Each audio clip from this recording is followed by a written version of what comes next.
ये देखिए भाई और बहनों, ये सतलोक आश्रम का वीडियो है और सतलोक आश्रम में किस प्रकार से 700 बसें खड़ी हुई है। आश्रम वालों ने ये पोस्ट डाली है, ऊपर साफ साफ लिखा हुआ है सतलोक आश्रम श्री धनाना धाम में आई 700 रोडवेज बस।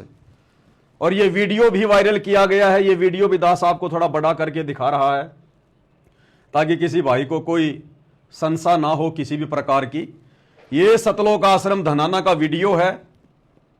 छोटी मोटी गाड़ियां तो बहुत खड़ी हैं, साथ में 700 बसें भी हैं और साथ में एक संदेशा कौन दे रहा है? साथ में संदेशा दे रहा है झज्जर का कोऑर्डिनेटर जगबीर। एक ऑडियो डालकर झज्जर के भक्तों को कि भाई जो लोग धनाना धाम में नहीं पहुंचे शाम को 7 बजे गुरुजी के दर्शनों के लिए, जो धोखे से बुलाया जा रहा था, तो ऑडियो डालकर जगबीर कह रहा है कि जो रात्रि में धनाना धाम में नहीं पहुंचे हैं वो सुबह सीधा रोहतक के पैरावर में पहुंचो जहां मुख्यमंत्री आ रहा है। और साथ में ये वीडियो है, आप सभी देख लो भाई और बहनों। आपको सतलोक आश्रम धनाना का मुख्य गेट भी दिखाई देगा और आपको हरियाणा रोडवेज की हरी हरी बसें भी काफी संख्या में दिखाई देंगी। देखिएगा, ये रहा। सत साहेब सतगुरुदेव जी की जय हो। ये बसें खड़ी हैं। झज्जर की सारी संगत से प्रार्थना है जो आज धनाना धाम आश्रम में नहीं गए हैं वे कल सुबह 9 बजे तक पराहौर गांव में पूछने की कृपा करें। सत साहेब, ये सतलोक आश्रम धनाना का मेन गेट आ गया और 700 हरियाणा रोडवेज की बसें सरकार ने सतलोक आश्रम धनाना में भेज दी। और झज्जर का कोऑर्डिनेटर जगबीर संगत को ऑडियो डाल के मैसेज दे रहा है कि जो धनाना आश्रम में नहीं आ पाए गुरुजी के दर्शनों के लिए, वो कल सीधे रोहतक के पैरावर में पहुंचो भाई, सीधे गुरुजी का आदेश है। इस प्रकार से संगत को धोखा दिया जा रहा है, क्योंकि काल का क्या नियम है? काल हमेशा डराएगा या धोखा देगा, लालच देगा। एक हाजिरी का लालच दे दिया गया, गुरुजी के दर्शनों का लालच दे दिया गया, और जो इस रैली में नहीं पहुंचेगा 2 दिन बाद में मैसेज डाल लेंगे गुरुजी का आदेश आया, जो जो व्यक्ति पैरावर में नहीं गए थे उनके नाम खंड हो गए।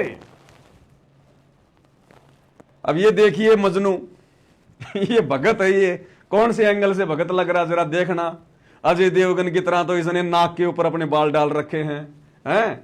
और ये देखो रजनीकांत की तरह मूछे वाछे लगा के, देखो झंडा हाथ में लेके सत साहिब का जयबंदी छोड़ का। और कहां खड़ा है ये महापुरुष पता है? ये वहीं रोहतक में धक्के खा रहा है, वहीं पे मिट्टी फांक रहे हैं।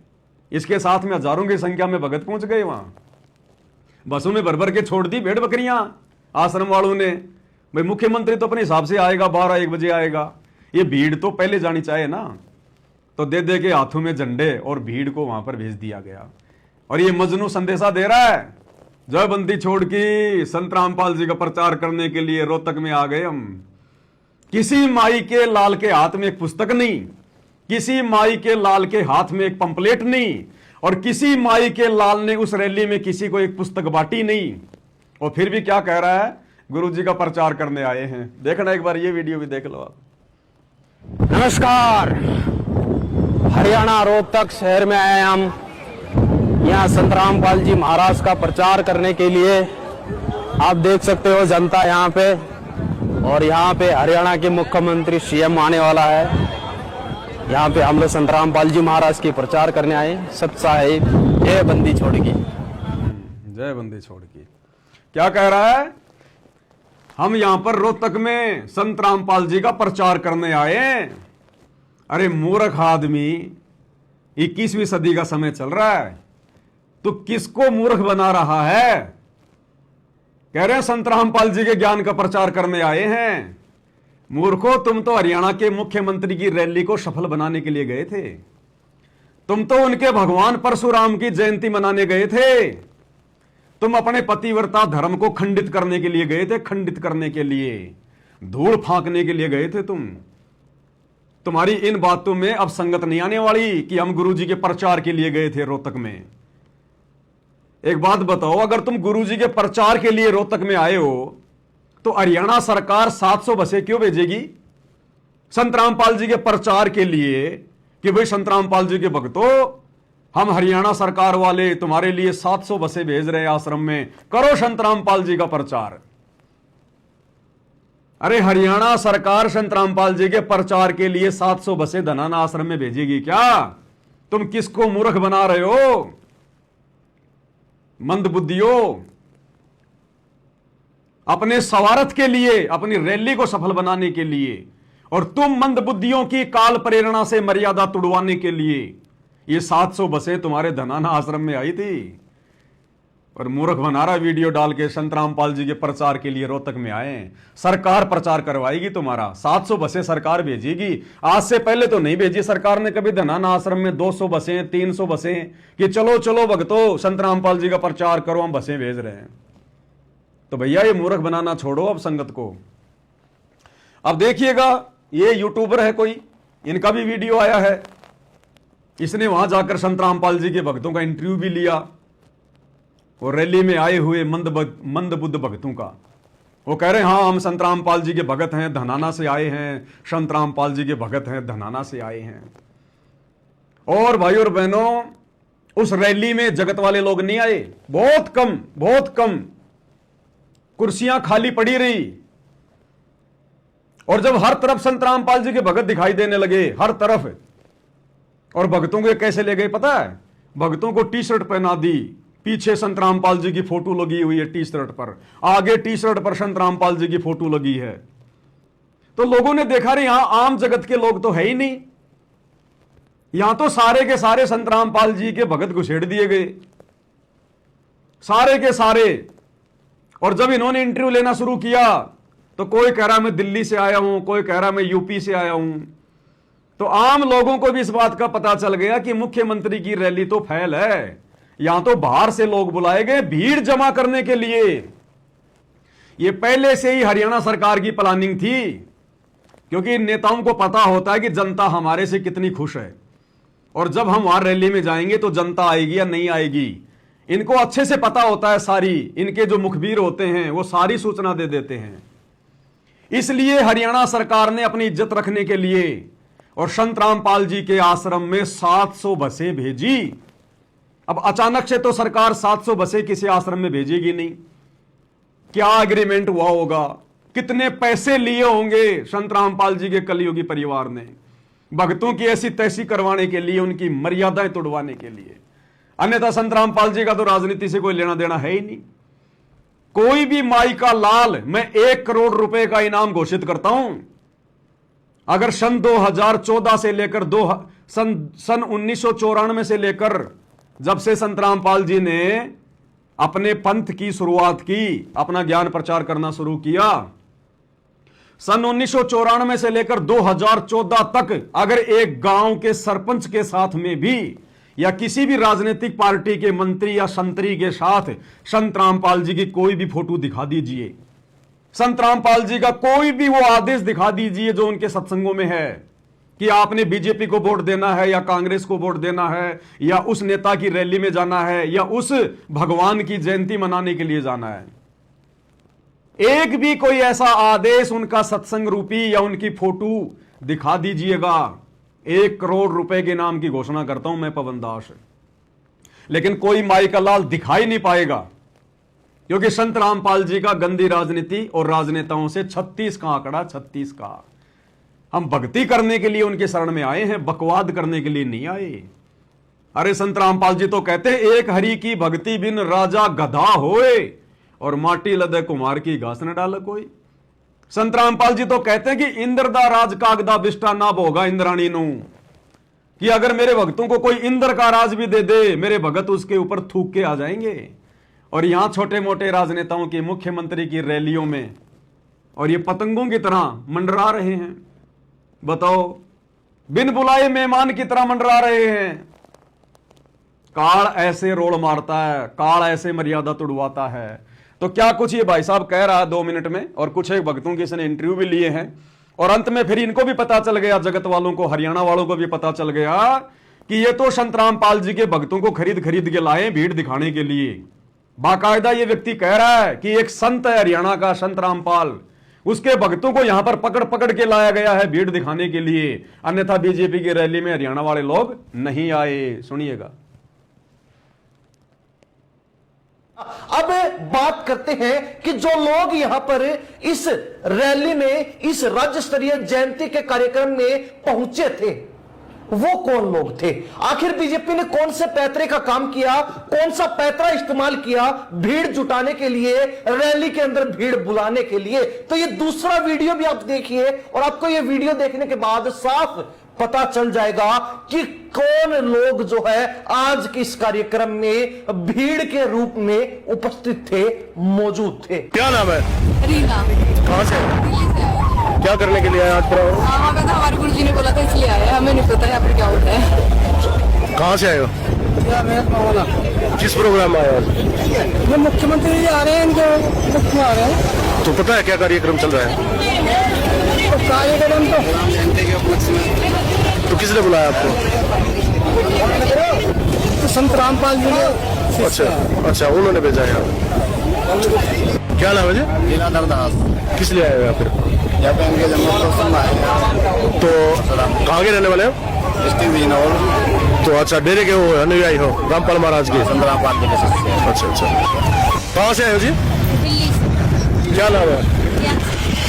यहाँ पर कौन ले गया आपको?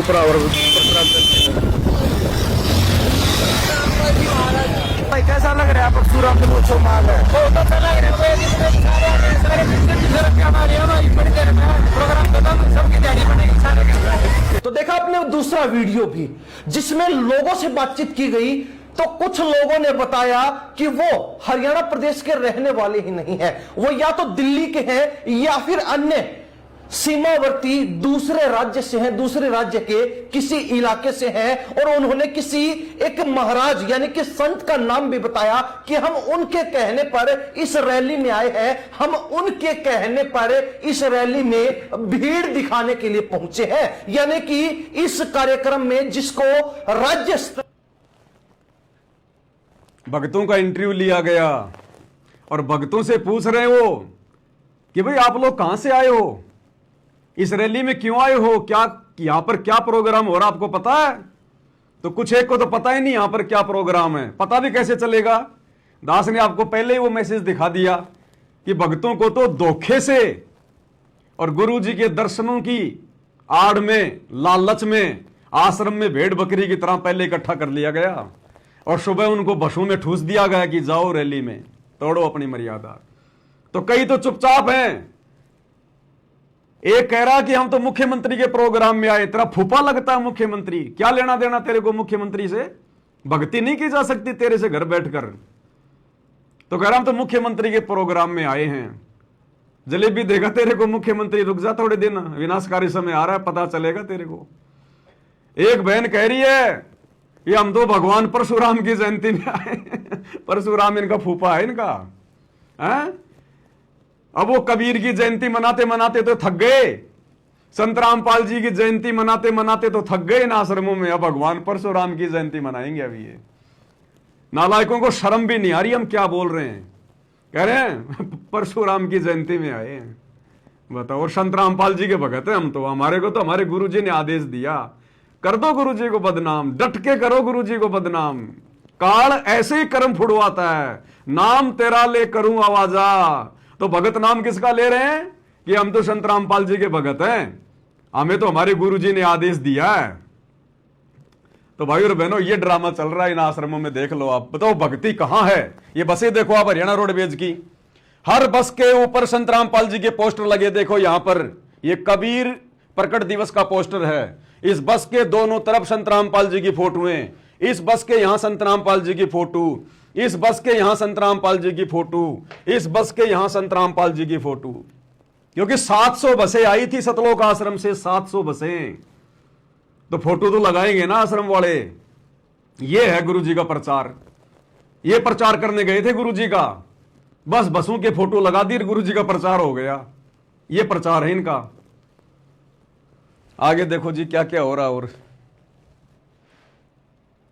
स्तरीय यानी कि हरियाणा लेवल का कार्यक्रम बताया जा रहा था, उसमें बाहर की भीड़ बुलाई गई थी। उन लोगों को केवल इसलिए बुलाया गया था ताकि एक बड़ी तादाद लोगों की यहां नजर आए और बीजेपी अपनी पैठ जमा सके, बीजेपी ये रुतबा जमा सके, झूठ का पुलिंदा बांध सके कि हां हमारे कार्यक्रम में हजारों लोग पहुंचे थे, हां हमारे कार्यक्रम में एक भी कुर्सी खाली नहीं थी। खैर, इन लोगों को जो इस रैली में पहुंचे थे, जो इस कार्यक्रम में पहुंचे थे, उनको यह तक मालूम नहीं था कि वो किस कार्यक्रम में आए हैं, यहां पर कार्यक्रम आखिर चल क्या रहा है, किस जो है उपलक्ष्य में आज ये कार्यक्रम रखा गया है। अरे भाई, उन बेचारों को पता कैसे चलेगा? उनको बताया नहीं गया। उनको तो धोखे से बुलाया गया था कि गुरुजी के दर्शन होंगे आश्रम में, धनाना धाम में 2 घंटे गुरुजी दर्शन देंगे रात को। उनको तो बेचारों को धोखे से बुलाया गया, संगत को। उनको यह थोड़ी कहा था कि तुम्हारे कर्म फुड़वाने के लिए परशुराम की जयंती में भेजेंगे तुम्हें बसों में बैठाकर। तो एंकर कह रहा है कि उस भीड़ को तो यह भी नहीं पता, यानी संत रामपाल जी के जो भगत आए थे, जब उनका इंटरव्यू लिया गया तो उनको तो यह भी नहीं पता कि आज यहां पर प्रोग्राम क्या है। तो पता कैसे चलेगा? उनको बताया नहीं गया। उनको तो सुबह जब बसों में भर भर के ठोक दिया गया रोहतक में, और वहां जाकर उन्होंने देखा होगा मंच पर परशुराम की बड़ी सी फोटो और नीचे लिखा होगा भगवान परशुराम जयंती, तब उनको पता चला होगा कि हमारे तो कर्म फोड़ने के लिए बैठा दिया गया यहां पर।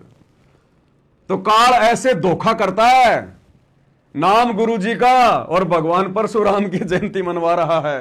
गया है उन लोगों को इस विषय के संबंध में भी तनिक सी जानकारी नहीं थी, तो अंदाजा लगाया जा सकता है कि कैसे लोगों को और किस तरीके से इस रैली में भीड़ दिखाने के लिए बुलाया गया था। कैसे लोगों को और किस तरीके से इस रैली में भीड़ दिखाने के लिए बुलाया गया था। भाई और बहनों, हमें राजनीति से कोई लेना देना नहीं है। यह रैली चाहे कांग्रेस की होती, चाहे बीजेपी की होती, किसी भी पार्टी की होती, इस दास के द्वारा जो वीडियो बनाया जा रहा है, मकसद केवल एक ही है कि यह समय हमारी अग्नि परीक्षा का है, अग्नि परीक्षा का। और सत्सेवक भाई बहनों को खुशी होनी चाहिए कि आप और हमारे ऊपर गुरुदेव की कितनी बड़ी मेहर है। हमें परमात्मा किस प्रकार से पिछले 8-10 वर्षों से बचा रहे हैं, काल के कहर से, काल की सूक्ष्म चाल से, साध संगति से जोड़कर, और इन शतलोक आश्रमों से जुड़ी हुई उस भीड़ के किस प्रकार से कर्म फुड़वाए जा रहे हैं, यह आपकी आंखों के सामने है। अब क्या होगा इन आत्माओं का आने वाले समय में? मर्यादा तो किसी की सुरक्षित है ही नहीं। गुरुदेव के कलयुगी परिवार ने, इन कोऑर्डिनेटरों ने मर्यादा तो काल प्रेरणा से किसी की सुरक्षित छोड़ी नहीं। और आने वाले समय में बचाव किसका होगा? उसी का होगा जिसकी मर्यादा होगी। अन्यथा जिसका जैसा संस्कार है, जिएगा तो जिएगा और मरेगा तो मरेगा। परमात्मा बीच में दखल अंदाजी नहीं देगा। सतगुरु बीच में दखल अंदाजी वही देता है जो आत्मा सतगुरु की मर्यादा में रहकर भक्ति कर रही होती है। उसके लिए परमात्मा शेर की तरह काल से लड़ जाएगा। और भाई जो आश्रमों में जाते हैं तो कबीर को भगवान मान लेते हैं, रोहतक में जाते हैं तो परशुराम को भगवान मान लेते हैं। तो बताओ, सतगुरु ऐसी आत्माओं के लिए काल से कैसे लड़ेगा?